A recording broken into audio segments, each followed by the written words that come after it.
Vamos estudar a palavra de Deus. Tema de hoje: onde está o teu coração? Onde está o teu coração? Seja o que for das nossas vidas, seja o que for. Quando a gente ama, a gente coloca o coração naquilo.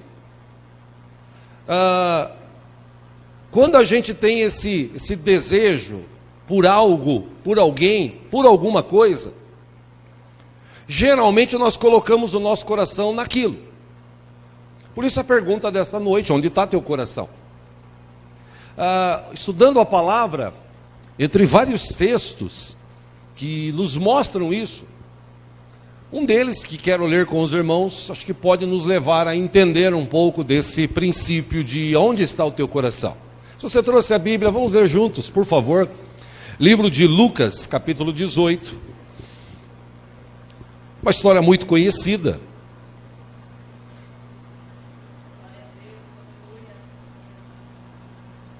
Glória a Deus, aleluia.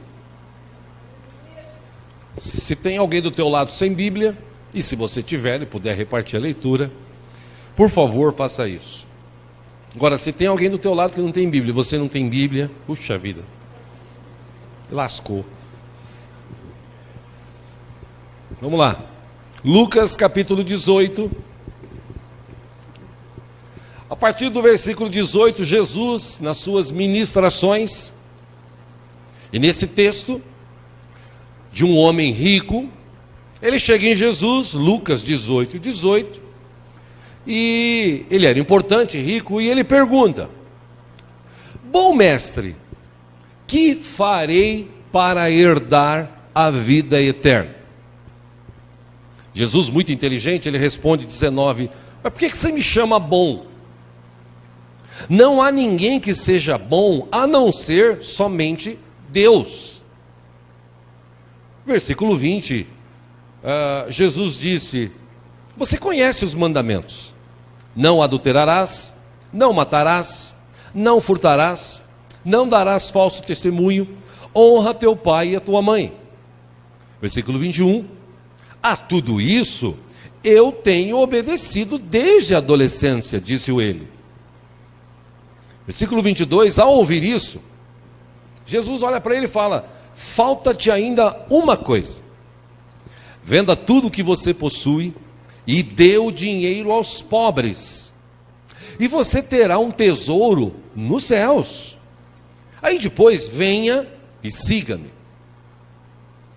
Versículo 23, ouvindo isso, aquele homem, ele ficou muito triste, porque ele era muito rico. Versículo 24, vendo-o entristecido, Jesus disse: como é difícil aos ricos entrar no reino de Deus. 25, ele diz: de fato, é mais fácil passar um camelo pelo fundo de uma agulha do que um rico entrar no reino de Deus. Pausa aí, por favor. Uma explicação rápida aqui sobre este versículo 25. Como eu falei aqui de manhã, entre tantas vertentes que existem no mundo, querendo definir qual foi ou o que Jesus quis falar com isso, que tipo de comparação que ele fez, eu vou te trazer duas delas. Uma delas eu ouvi quando eu fui em Israel. Diz que antigamente nos muros de Jerusalém haviam alguns buracos. Esses buracos geralmente eram feitos pelos inimigos e eles chamavam isso de agulha. Vamos fazer uma agulha no muro para a gente entrar. Então, vez ou outra, aparecia um buraco. Aí, alguns estudiosos, ou algumas pessoas do mundo, definiram o seguinte: quando Jesus falou isso, ele disse: é muito difícil um camelo passar pelo fundo de uma agulha, que realmente era estreito. Dizem até os estudiosos que naquela época, em tempos de guerra, eles até quebravam um pouco mais esse buraco, chamado de agulha, e os camelos passavam meio que ajoelhados. Se é verdade, eu não sei, mas existe essa história. Segunda história que eu já ouvi falar que existe aí pelo mundo afora. Essa agulha era um tipo de corda,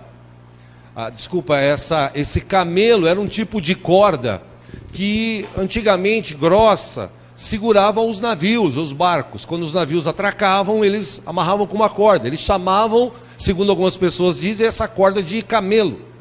Aí vem a ideia de que Jesus disse o seguinte: é mais fácil passar uma corda dessa grossura, chamada camelo, numa agulhinha, do que um rico entrar nos céus. Amém? Na verdade, Jesus diz o seguinte: o cara quando é rico, vai ser difícil ele entrar no céu, porque o coração dele está em outra coisa. Vamos lá, 26. Os que ouviram Jesus falando sobre isso, perguntaram: poxa, então, quem pode ser salvo? Versículo 27, Jesus respondeu: o que é impossível para os homens, é possível para Deus. Versículo 28, Pedro,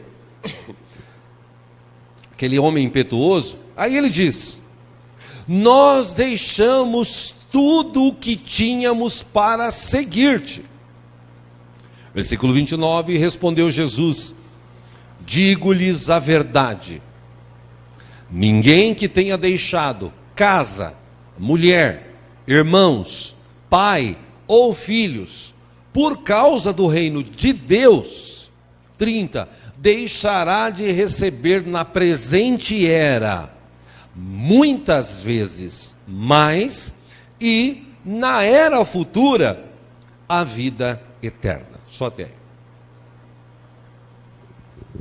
Bom, se a gente pegar aqui fazer um link aqui com o que nós estudamos semana passada. Semana passada nós estudamos sobre o povo, por que o povo passa pelo deserto? Por que as pessoas passam pelo deserto? Simples, se você analisar o que nós estudamos, o povo passava pelo deserto porque o coração deles não estava ligado com Deus. O coração deles estava ligado com as coisas, com o mundo. Por isso que eles ficaram 40 anos no deserto. Eles desprezaram as promessas de Deus, como a gente cantou há pouco. A gente cantou aqui que Abraão, Deus disse para ele, Deus, na verdade, desafiou ele. Falou o seguinte: ó, sai da tua tenda e conta as estrelas. Está vendo o céu estrelado? Tenta contar. Ah, Deus, não dá para contar. Então, Abraão, se você confiar em mim, se a tua vida estiver ligada a mim, a sua descendência vai ser muito mais do que esse monte de estrelas. Foi uma promessa que Deus fez e Deus cumpriu. Porque hoje nós estamos aqui, segundo Gálatas capítulo 3, nós somos descendentes de Abraão. Quem está em Jesus é descendente de Abraão. Só que muita gente, daquele povo que saiu do Egito, o coração deles estava ligado com as coisas. Por isso é que eles reclamaram, por isso é que eles queriam voltar. Quando Jesus fala com esse homem aqui, é interessante analisar o texto, porque Jesus citou 5 mandamentos. Eram 10, ou são 10. Jesus citou 5. E é interessante, os 5 que Jesus citou: não matarás, não furtarás, honra teu pai e tua mãe. Os 5 últimos mandamentos estão ligados com relacionamento interpessoal, pessoas. Jesus nem citou os 5 primeiros, que estão dizendo o seguinte: olha, você tem que amar só Deus, somente a Ele você adorará. Não faça imagem de esculturas para colocar no lugar dele na tua vida. Você tem que adorar o seu Deus. Os 5 primeiros, eles relatam coisas assim. Jesus nem citou isso, porque Jesus queria saber onde que aquele moço queria chegar. Por certo, Jesus, como é Deus, no momento em que ele estava ali com aqueles irmãos, aquelas pessoas, e esse homem chega, quando ele diz: mestre ou bom mestre, o que eu preciso fazer para herdar a vida eterna? E Jesus falou: bom, você tem que cumprir os mandamentos. Aí Jesus, claro, inteligente, os 5 últimos. Aí ele fala: bom, mas isso aí eu já faço desde a adolescência. Aí Jesus olha para ele e fala assim: ó, falta uma coisa para você só. Ah, é o quê? Olha, vai, vende tudo que você tem, dá para os pobres, aí depois você vem e me segue. O texto diz que aquele cara, ele deve ter pensado assim: nossa, eu tenho casa, tenho dinheiro, eu tenho fazenda, eu tenho animais, eu tenho, ficou triste. O texto diz que ele saiu e foi embora. Interessante esse texto, porque deu para ver que o coração daquele homem estava no que ele tinha. O coração daquele homem não estava em Deus. Veja que quando é relacionamento interpessoal, ele se justificou, falou, não, eu não peco, eu não mato, eu não roubo, eu não engano, eu não me prostituo, eu faço, eu estou cumprindo o que tem que fazer. Tá, mas vamos além. E no teu relacionamento com Deus? Como é que está o teu relacionamento com Deus?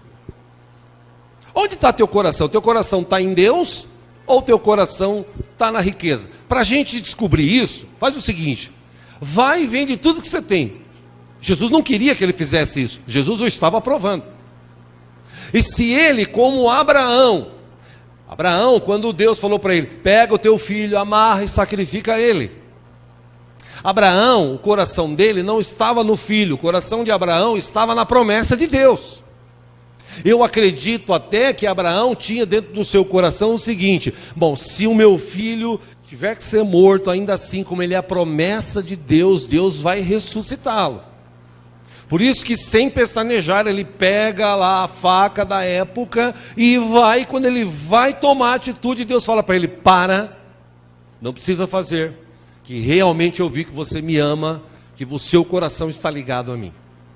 Se aquele homem ele tivesse falado, Jesus, é isso então? Tá bom, Jesus, eu vou sair daqui, eu vou vender tudo que eu tenho, eu vou abençoar todos os pobres, e eu vou voltar e eu vou te servir, Jesus.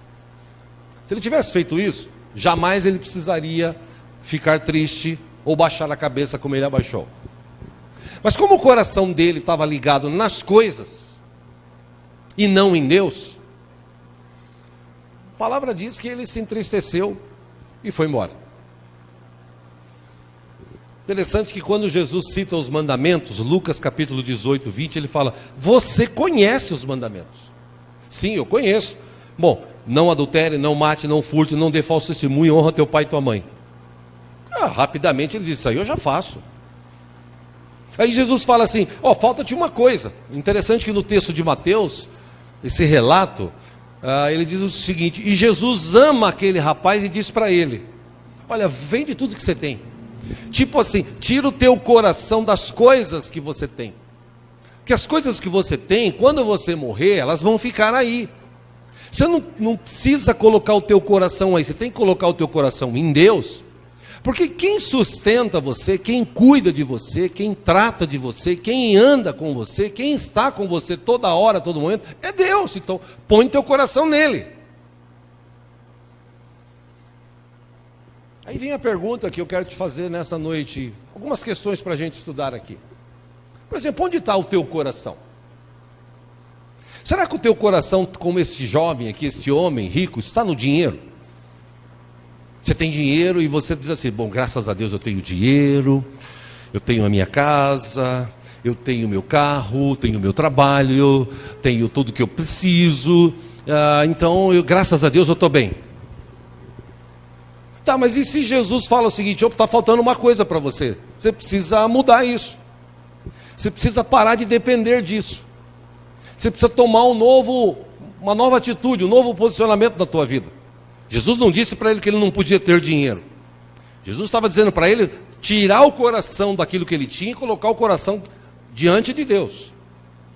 E é interessante que lá no Sermão do Monte, quando Jesus deu a primeira pregação dele, chamado Sermão do Monte, no capítulo 5, 6 e 7 de Mateus, no capítulo 6...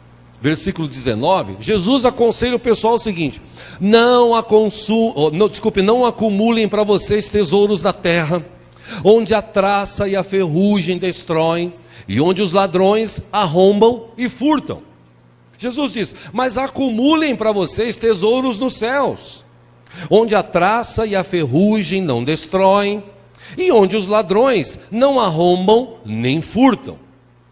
Aí Jesus, versículo 21 diz, pois onde estiver o seu tesouro, aí também estará o teu coração. Então você quer um conselho? Põe o teu coração em Deus. E num outro texto, no mesmo livro de Lucas, capítulo 12, versículo 13 diz assim, acompanha aqui no telão. Alguém da multidão vem para Jesus e diz, mestre, dize a meu irmão que divida a herança comigo. Aí Jesus responde, homem, quem me designou juiz ou árbitro entre vocês?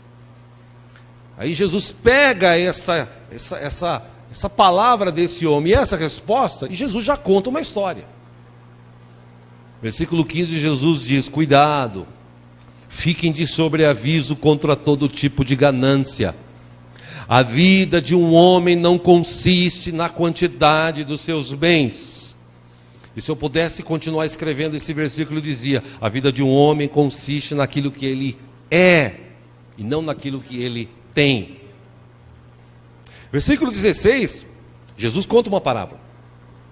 Parábola, você sabe, é uma história comparativa, é algo que aconteceu, como figura de linguagem, como se estivesse numa escola. Didaticamente, Jesus pega aquele exemplo e cita para as pessoas. Jesus diz: a terra de um homem rico, ou a terra de certo homem rico, produziu muito. Versículo 17, aí ele pensou consigo mesmo: poxa, o que eu vou fazer? Eu não tenho onde armazenar minha colheita. Ah, já sei, disse ele. Eu vou derrubar os meus celeiros e construir outros maiores, e ali guardarei toda a minha safra e todos os meus bens. Versículo 19, e direi a mim mesmo: você tem grande quantidade de bens, estão armazenados por muitos anos.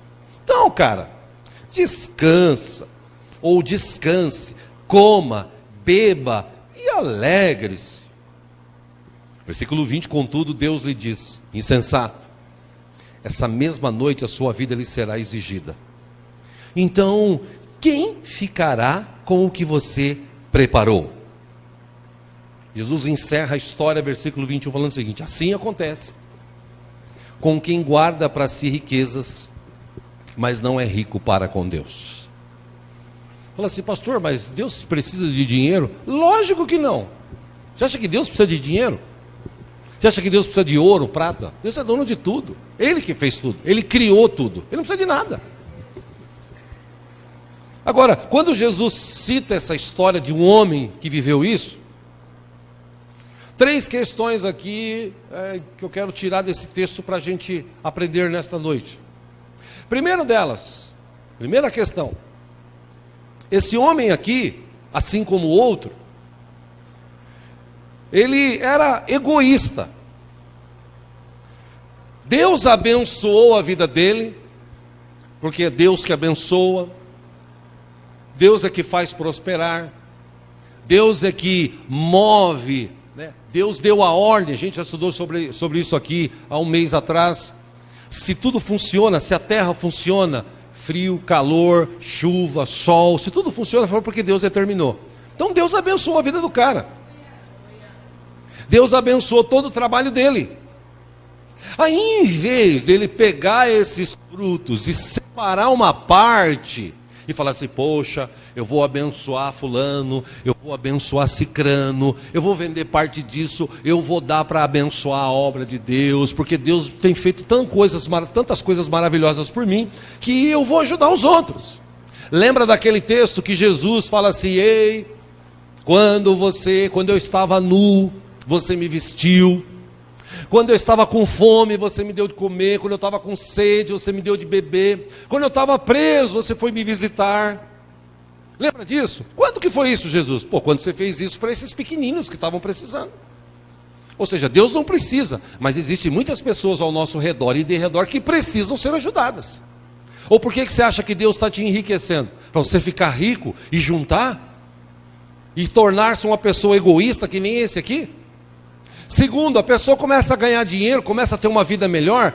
Vem a segunda questão: aquele homem, ele planejou a vida dele só para essa terra.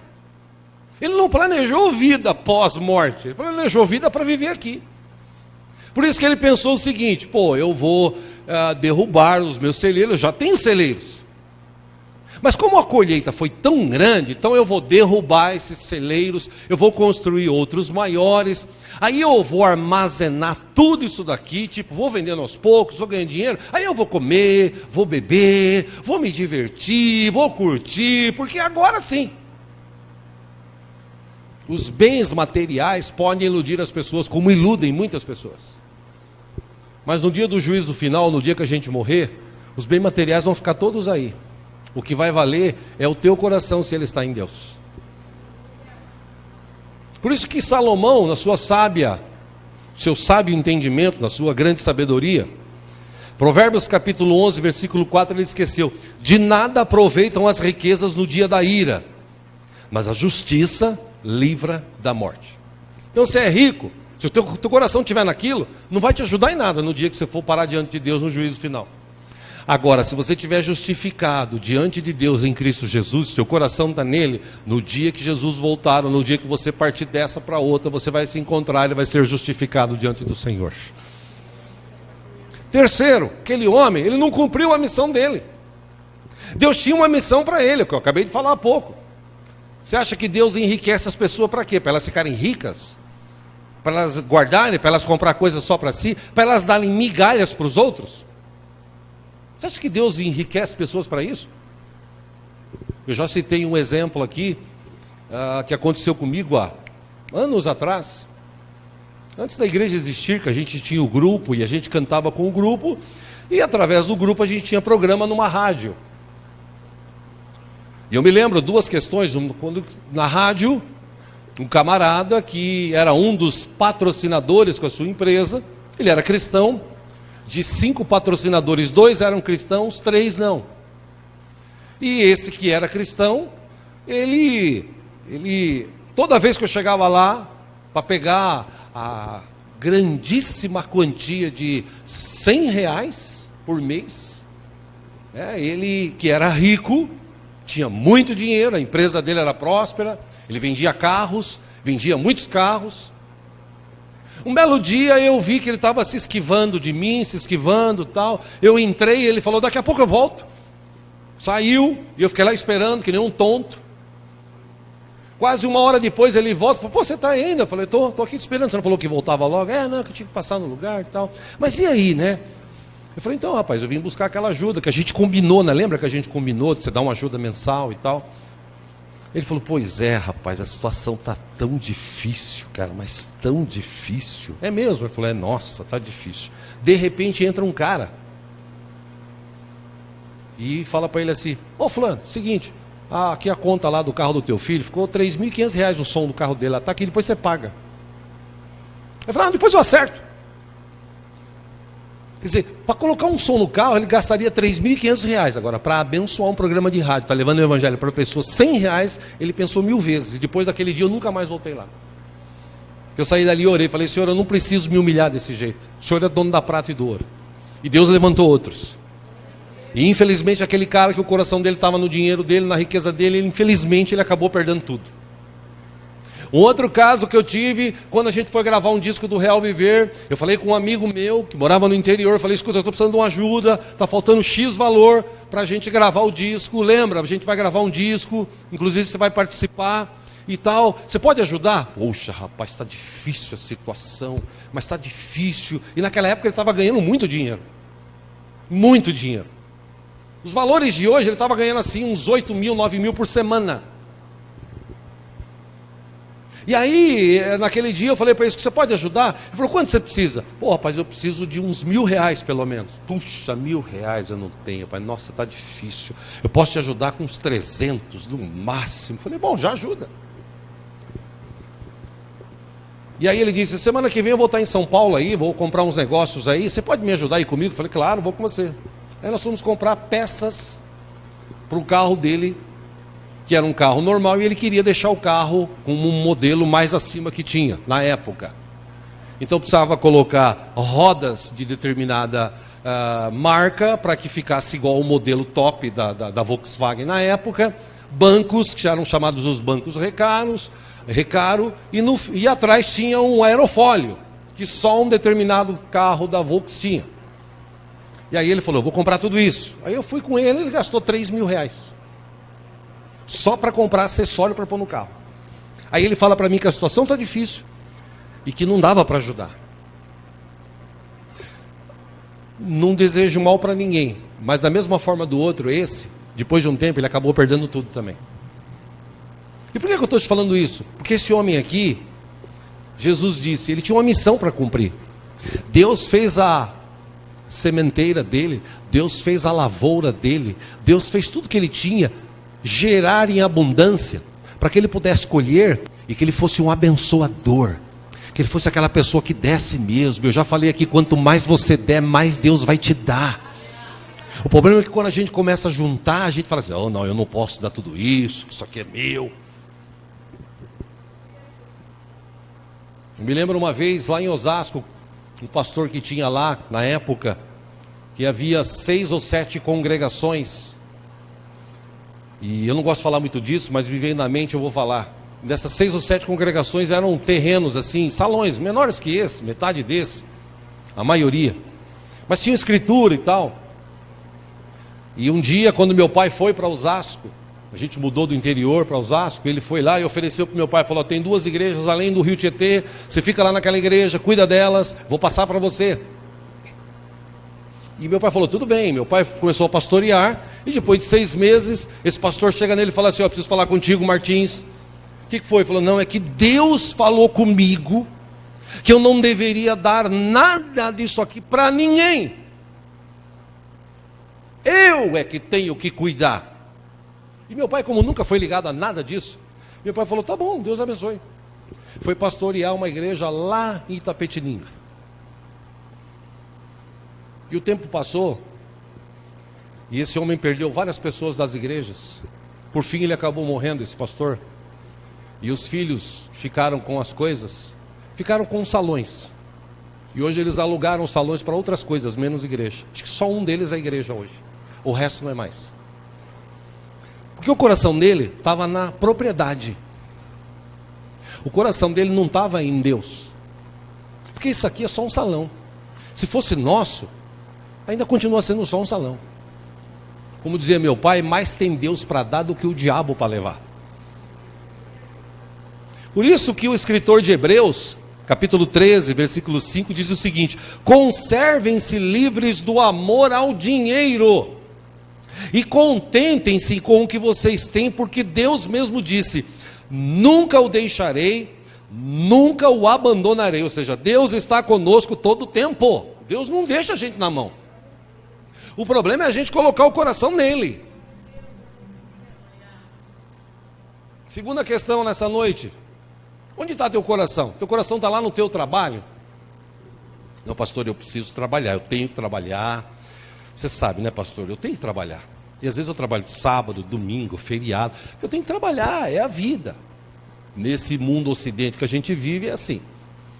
Agora, quando teu coração está em Deus, você tem a capacidade e a fé suficiente para chegar diante de Deus e falar o seguinte: Senhor, o Senhor me conhece. O Senhor sabe que eu te amo. O Senhor sabe a minha situação. Eu preciso trabalhar. Só que eu não quero deixar de ir na igreja no domingo. Eu não quero deixar de ir na igreja no sábado. Eu quero continuar servindo ao Senhor. Então, por favor, Senhor, abre uma porta que eu possa trabalhar de segunda a sexta, por exemplo. E aqui na nossa igreja, no passado, uma irmã fez isso, demorou acho que 7 meses, 8 meses para ela conseguir um emprego, mas ela conseguiu trabalhar de segunda a sexta, ficou toda feliz e tal. Passou-se alguns anos, ela continuou acho que no mesmo lugar trabalhando, só que agora ela não tem mais tempo de vir no sábado e domingo.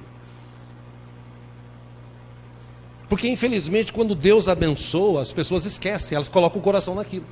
Ou então ela está desesperada, ela fala assim: poxa, eu estou precisando trabalhar, esse é o meu trabalho, é toda hora, todo momento, eu tenho que trabalhar, eu tenho que correr, eu tenho que me virar.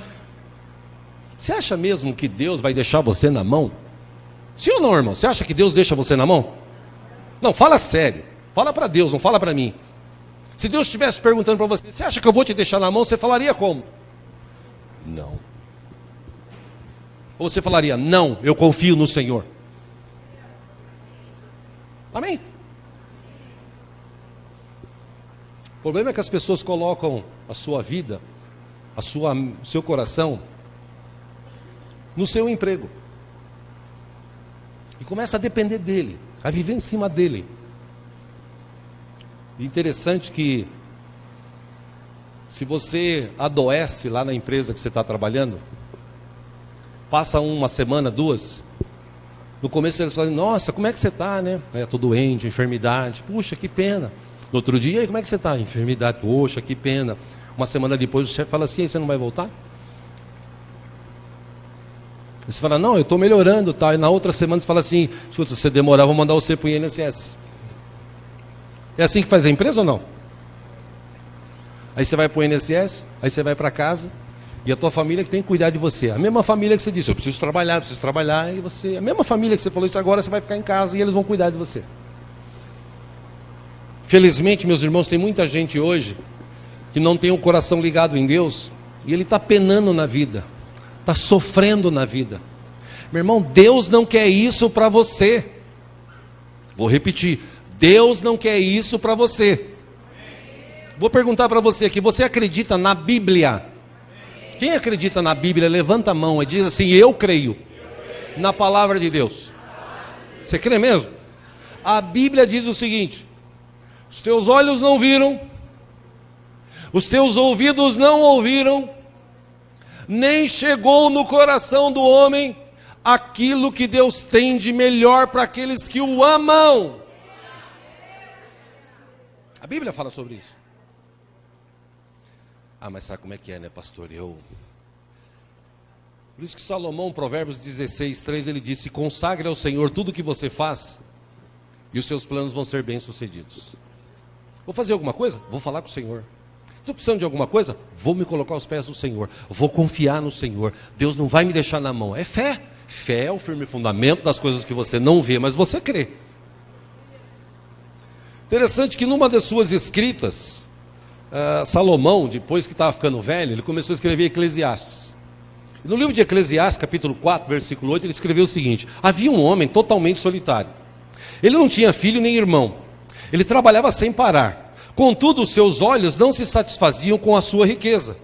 Ele sequer perguntava, para quem que eu estou trabalhando tanto e por que razão eu deixo de me divertir? E isso também é absurdo. É um trabalho por demais ingrato.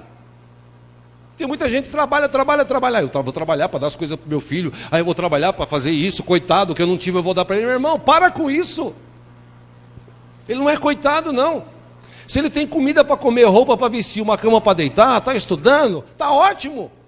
Não, é que eu não tive aquele celular de última geração, eu vou dar para o coitado do meu filho. Que coitado? Coitado é filho de rato nas peladas, como diria lá no interior, né? Meu filho não é coitado. O que você precisa, essa semana eu mandei até um vídeo, né? Não sei quantos receberam esse vídeo, e se receberam não assistiu, assista, porque esse vídeo é educativo. Porque um cara que estuda a lei, ele foi lá e disse o seguinte, o pai e a mãe, isso é lei, está na lei do Brasil. O pai e a mãe têm que aprender a educar o filho, tem que aprender a ensinar ele, tem que aprender a colocar limites para ele. Isso é obrigação, segundo a Constituição do Brasil, ou da República Federativa do Brasil. A Constituição diz que é a obrigação dos pais. Mas quando o pai fala, ai, coitado do meu filho, eu tenho que trabalhar, eu tenho que fazer as coisas. Para com isso, meu irmão. Eclesiastes capítulo 2, versículo 23, Salomão escreveu, durante toda a sua vida, seu trabalho é pura dor e tristeza. Mesmo à noite a sua mente não descansa. E isso também é absurdo. Você já ouviu aquelas pessoas que ficam assim, ai meu Deus, amanhã eu tenho que pagar uma conta. Ele sonha de noite com o cara na porta dele batendo, o oficial de justiça. Ele sonha com aquele negócio, ai meu Deus, eu tenho que pagar. Ai meu Deus, eu acordei. Não é ninguém, não é oficial, eu estava sonhando. Mas ele fica, a mente dele não para. Porque ele fica gastando coisa, fazendo coisa, juntando, acumulando dívidas. E ele não precisa nada disso. Mas ele começa a colocar o coração naquelas coisas. Eclesiastes capítulo 4, versículo 4, Salomão também escreveu, eu descobri que todo trabalho e toda realização surgem da competição que existe entre as pessoas. Mas isso também é absurdo, é correr atrás do vento.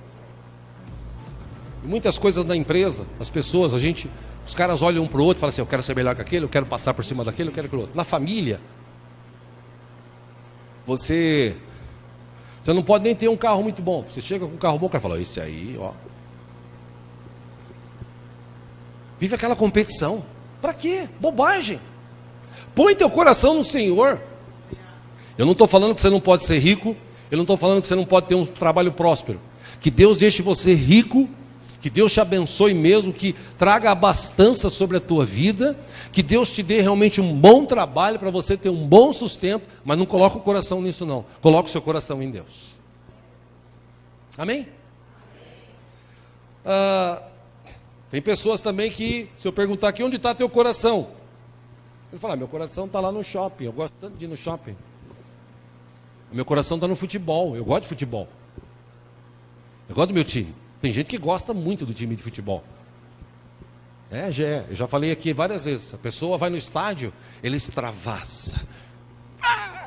Gol! Eu nunca vi lá no estádio, pelo menos eu nunca fui, né? Mas nas imagens que eu vejo na televisão, quando sai um gol, como é que a torcida faz, irmãos? Como é que a torcida faz?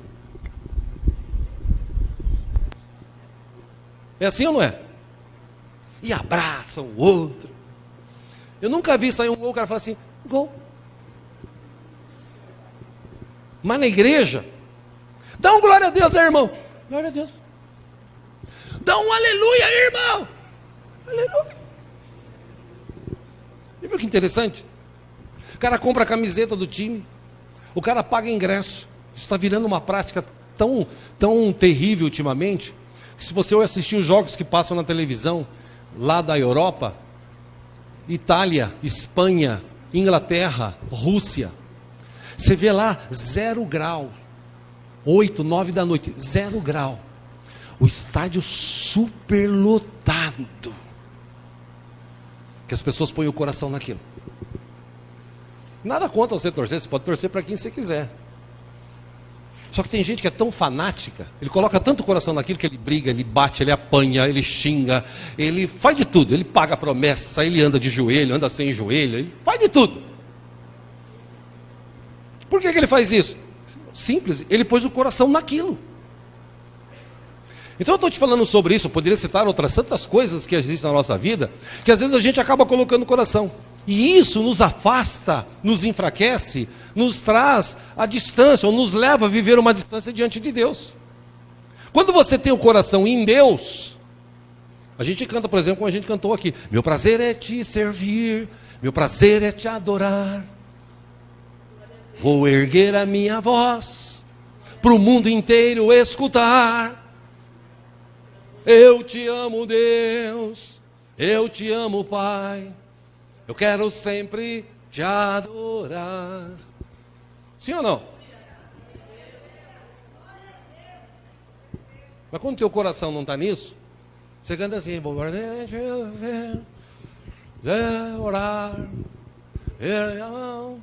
escutar, eu Deus, adorar. Sai mais ou menos assim. Irmão, a vida da pessoa cristã, quando ela tem uma vida equilibrada, ela tem uma vida abençoada. Quando você começa a colocar o teu coração nas coisas, isso te afasta de Deus.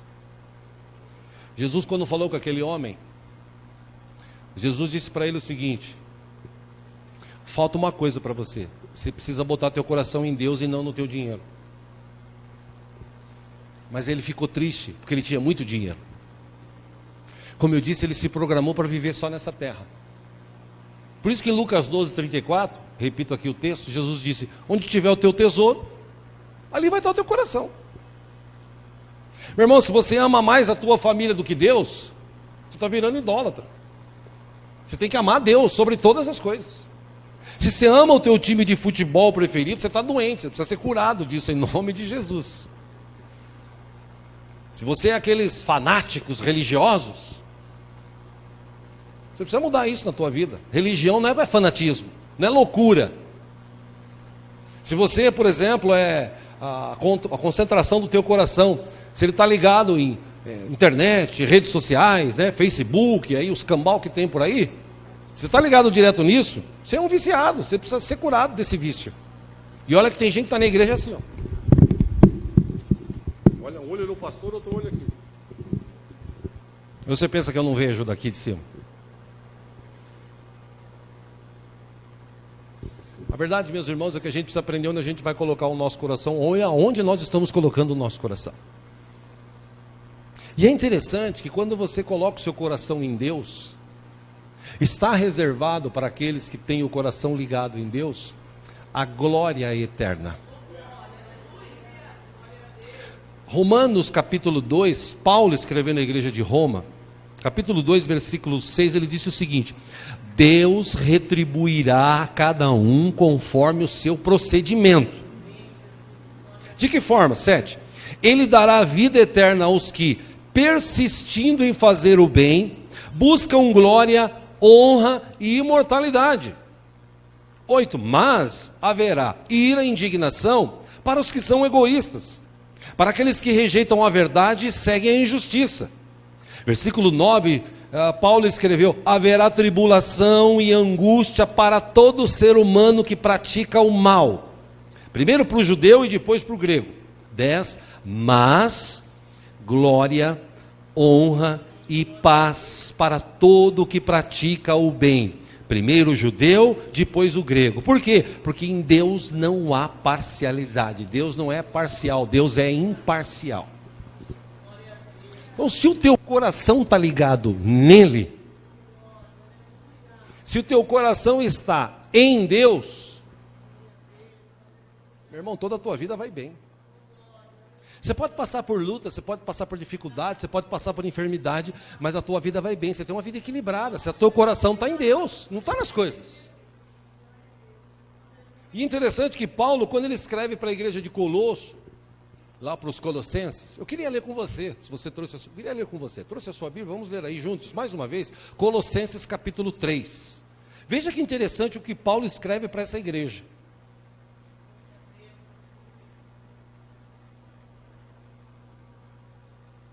Deus é bom, Ele está aqui.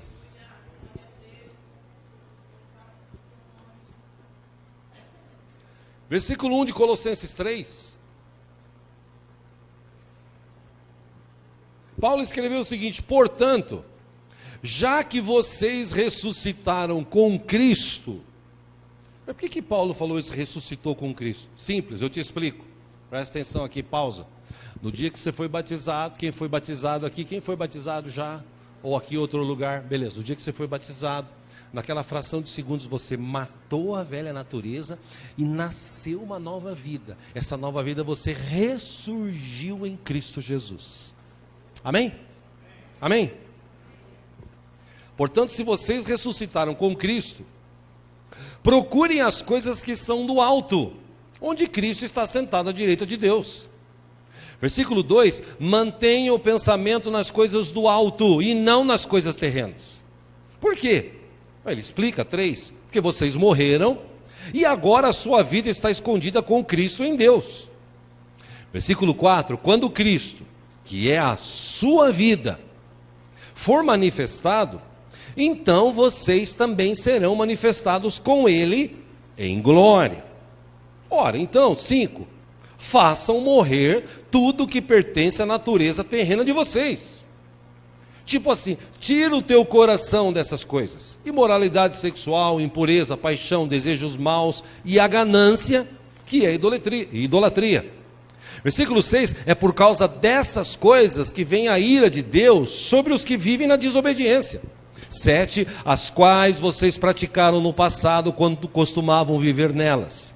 8, mas agora, você nasceu de novo, você ressurgiu, ressuscitou com Cristo, abandone essas coisas: ira, indignação, maldade, maledicência, linguagem indecente no falar. Versículo 9, não mintam uns aos outros, visto que vocês já se despiram do velho homem com suas práticas e se revestiram do novo, o qual está sendo renovado em conhecimento à imagem do seu Criador. 11, nessa nova vida, já não existe, já não há diferença entre grego e judeu, circunciso e incircunciso, bárbaro e cita, escravo e livre, mas Cristo é tudo e está em todos. Ora, portanto, 12, como povo escolhido de Deus, santo e amado, revistam-se de profunda compaixão, bondade, humildade, mansidão e paciência. 13, a expressão aqui, a raiz do grego quer dizer: deem suporte uns aos outros. A tradução para o Brasil aqui, para o português, diz isso: suportem-se, mas na verdade está dizendo: dê suporte uns aos outros. E perdoem as queixas que tiverem uns contra os outros. Perdoem como o Senhor lhes perdoou. 14, acima de tudo, porém, revistam-se do amor, que é o elo perfeito, 15, que a paz de Cristo seja o juiz em seu coração, visto que vocês foram chamados para viver em paz como membros de um só corpo, e sejam agradecidos. 16, habite ricamente em vocês a palavra de Cristo, ensinem e aconselhem-se uns aos outros com toda sabedoria, e cantem salmos, hinos e cânticos espirituais com gratidão a Deus em seu coração.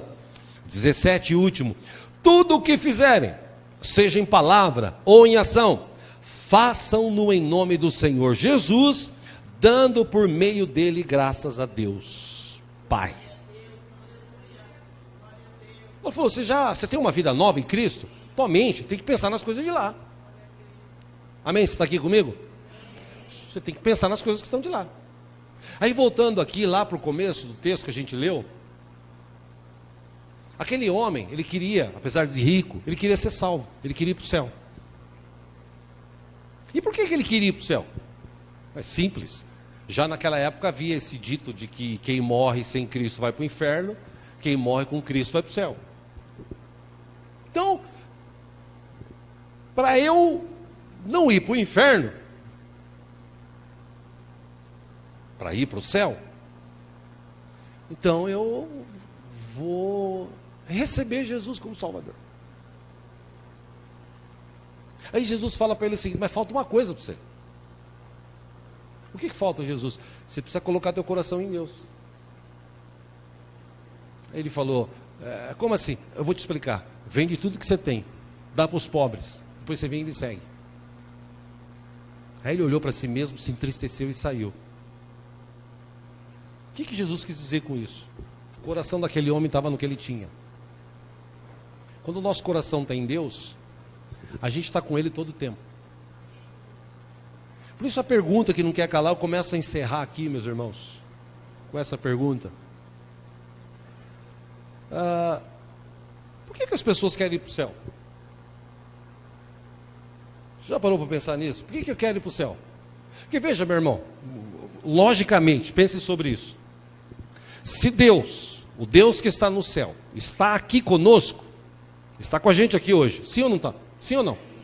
Quer dizer, se o Deus que está no céu e está conosco aqui, se Ele está aqui e eu não tenho meu coração ligado nele, não só aqui na igreja, estou falando aqui na terra, não onde a gente está. Quer dizer, se o meu coração não tem prazer em estar na presença dele em qualquer lugar, por que você quer ir para o céu então? Porque o mesmo Deus que está lá está cá. Agora, se você não tem relacionamento com Deus aqui, para que você quer ir para o céu? Tem crente que quer ir para o céu para ver rua de ouro.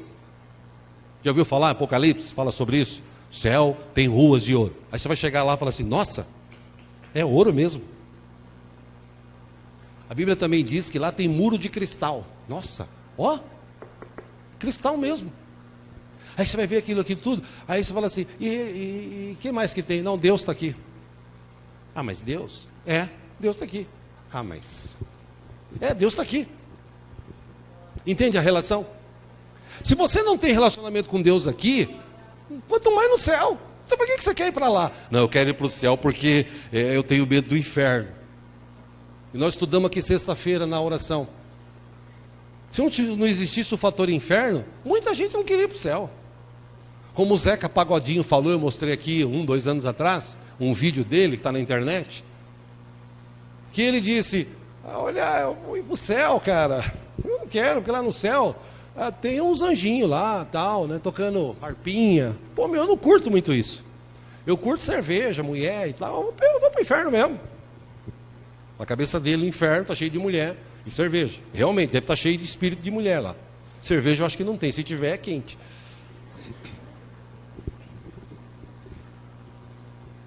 Mas tem gente que fala assim, eu quero ir para o céu. Para que você quer ir para o céu? Eu quero ir para o céu para escapar do inferno. Você está numa errada muito grande. Você entende porque tem muita gente dentro da igreja hoje que não tem prazer? Tem gente que veio no culto hoje, está lá fora. Está lá fora. Por quê? Porque ele está no culto, ele fica irrequieto assim. Putz, o que eu estou fazendo aqui? Porque se eu não ficar aqui, né, Deus vai mandar eu para o inferno. Mas eu estou com sede. Aí ele vai lá, bebe 500 copos d'água. Volta com a pança cheia. Aí ele fica irrequieto. Meu Deus, agora deu vontade de fazer xixi. Aí ele vai no banheiro. Aí ele encontra uma pessoa no caminho, e aí, tudo bem, beleza? E quando foi o resultado do jogo? O que deu lá, tal? Ah, tá. Aí ele volta, aí ele fica lá. Irmão, vamos cantar! O ministro aqui, vamos cantar! Irmão, como disse a canção, declare sobre a tua família. Sai da tua tenda espiritual assim e olha, conta as estrelas se você pode. Não posso, então Deus quer abençoar a tua descendência. Deus quer trazer a bênção de Abraão sobre a tua família. Amém, irmão? Amém. O que é a bênção da família? Tá bom. Entende? Tem gente que vem para o culto, ele vem se arrastando assim, ai meu Deus, eu tenho que ir para o culto. Jesus, ai, cheguei. Que hora vai começar o culto? Nossa, começou já, meu Deus. Agora vai cantar 4 músicas, Jesus. Nossa, agora o pastor vai orar. E hoje é o pastor Paulo, ele ora muito na hora de oração pelos enfermos. Nossa, Jesus. Aí agora tem que dar dinheiro. Não vou dar dinheiro hoje não. Vou dar não, porque... agora tem que ouvir a palavra. Nossa, eu não gosto de ouvir a palavra. Mas, para eu não ir para o inferno, eu vou ter obrigado a ouvir a palavra. Amém? Entendeu a relação? Não tem aquele negócio que o salmista disse: alegrei-me quando me disseram, vamos à casa do Senhor. Eu vou chegar lá, eu vou adorar o meu Deus vivo e poderoso. Eu vou poder bater palmas, palmas mesmo. Vai arder minha mão, mas eu vou arder a mão batendo palma para o meu Deus. Na hora que o irmão falar assim, irmão, toma a posse da tua bênção, como foi cantado aqui hoje, meu irmão, Deus é contigo, meu irmão, a bênção dele está sobre a tua vida, glória a Deus.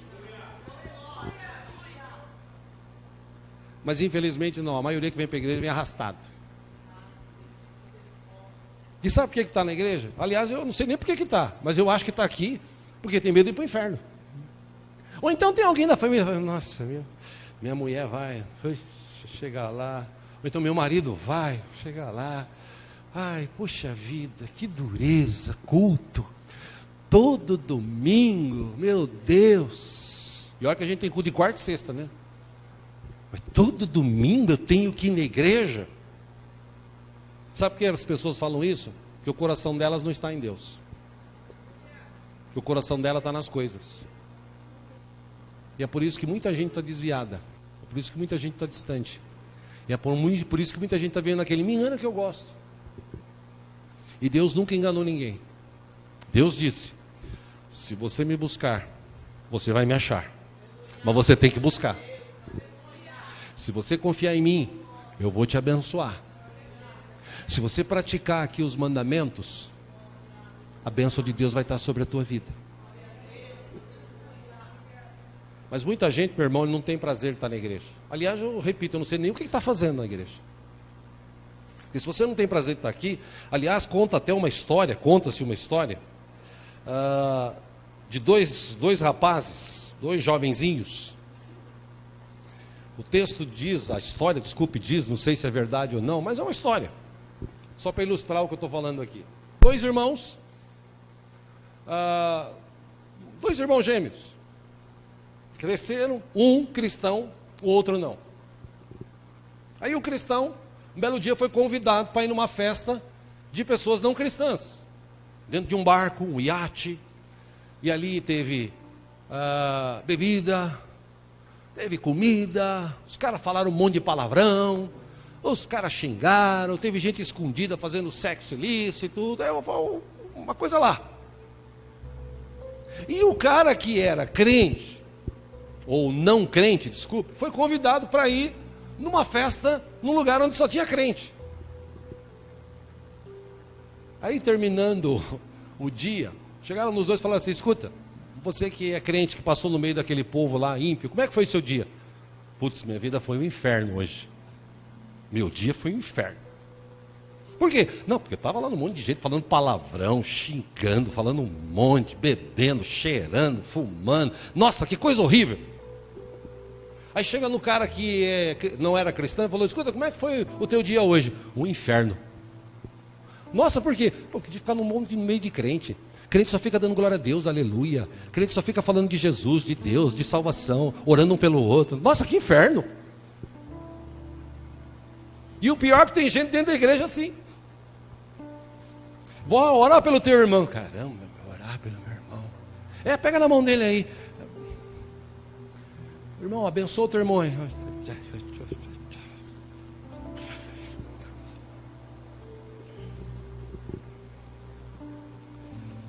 Infelizmente muita gente não tem prazer. O coração dele não está em Deus. E o legal é que Deus está com a gente todo o tempo. Em Mateus 28:20, Jesus falou o seguinte: eu estou contigo todos os dias até a consumação dos séculos. Quando Jesus separou um povo para ir pregar, fez essa experiência, aí eles saíram, 70 e poucos, 72 se eu não me engano, foram, e passado um tempo eles voltaram e chega Jesus, maravilhoso. A gente orou, demônios foram expulsos, nós oramos, pessoas foram curadas. Nossa, demais! Todo mundo feliz. Aí Jesus fala: espera um pouquinho, alegre-se, porque o teu nome está escrito no livro da vida. Não porque aconteceu essas coisas. Aliás, eu vou além. Inclusive, vocês precisam abrir mão da sua vida. Vocês precisam negar-se a si mesmo. Vocês precisam me seguir. Vocês precisam largar dessa vida. Você precisa colocar o seu coração em Deus. O texto diz o seguinte: 72, 60 foram embora. Sobrou 12, os 12 discípulos. Aí Pedro, impetuoso, João 6,68, ele diz assim: Jesus falou para ele: escuta, vocês não querem ir embora não? Aí ele fala assim: Senhor, para onde iremos? Tu tens as palavras de vida eterna. Nós cremos e sabemos que és o Santo de Deus. Tipo assim, não tem nada nesse mundo que me prenda. O meu coração está contigo. Eu estou contigo e não abro. Amém, queridos? Amém, irmãos? Por isso que o meu prazer é adorar a Deus, é cantar ao Senhor. Por isso que o meu prazer está aqui hoje trazendo essa palavra para você, para que esse sentimento também desperte dentro do teu coração. Por isso que o meu prazer não está nas coisas. O meu prazer está em servir a Deus, em adorar a Deus. Meu prazer está em falar de Jesus para as pessoas. Hoje lá teve vários pastores dando uma palavra, os pastores lá do meu sogro e minha sogra. Aí no final chamar o pastor Diego, nem falei para me chamar. Apesar de ser parente, nem falei para me chamar, não faço questão. Mas me chamaram, eu fui lá e falei: olha gente, não vou falar mais nada aqui, já foi falado um monte de coisa. Só que é o seguinte, hein, para todo mundo que está aqui da família, está aqui um homem que criou os filhos, deu tudo do bom e do melhor para eles, isso ninguém pode negar. E um dia recebeu Jesus como Senhor Salvador. Era meio turrão, meio marrento, mas um dia ele recebeu Jesus como Senhor, e ele, apesar de ter morrido, agora ele está na presença de Deus. E se você quiser chegar a Deus, você precisa abrir teu coração para Jesus, porque Jesus é o único caminho que leva o homem a Deus. Beleza? Vamos orar. E foi o que eu fiz lá. Então eu tive prazer de falar de Jesus. Eu posso? Eu falo. Esse é o meu prazer. Meu coração está em Deus, não está nas coisas. E é interessante que eu já falei aqui que quanto mais teu coração estiver em Deus, mais Deus vai te dar, mais Deus vai te transformar, mais Deus vai mudar, mais Deus vai trazer sobre a tua vida da bênção dEle, da provisão dEle, do amor dEle, da graça dEle. Só que teu coração tem que estar em Deus. Amém?